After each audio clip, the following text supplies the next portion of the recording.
This might be my favorite page on the entire site. It's the Tutor quiz creation tool. So here you can select any exam you want. Right now it's on the SAT, but you notice if I switch to the ACT, all these categories change.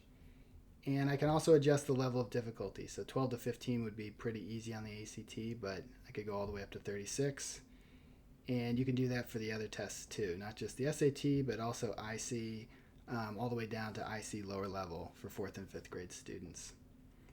So let's say that I want to make a medium hard quiz for the SAT. So I'm going to pick this level of difficulty, and I want to focus on systems and circle equations. So for systems, I'm going to scroll down here and take a look at what they suggest.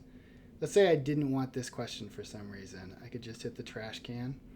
If I like this word problem, I could keep it. Let's say I like this one too. I'll keep those two. So I pinned those questions, and that means that when I go to advanced equations to look for circle equations, it's going to keep those two there. So now here's a circle equation.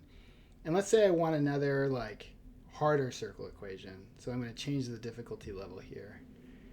And now when I go down, here's another harder circle equation. When I'm happy with the quiz, I'll go to Assign Quiz. I'll give it a title. So Systems and Circles.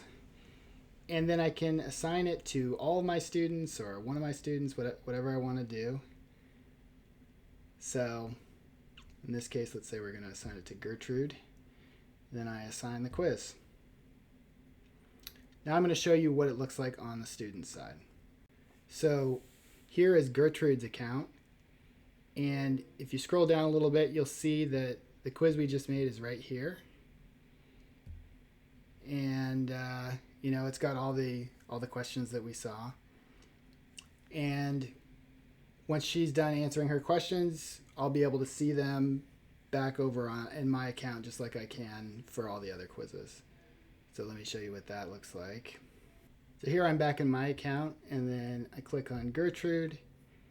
And when I scroll down, I can see the systems and circles quiz I made, and then the time that I answered the question, and what she answered, how long it took, and so forth. If you have any questions about using this tool or anything else about Mathchops, just email me at mike@mathchops.com.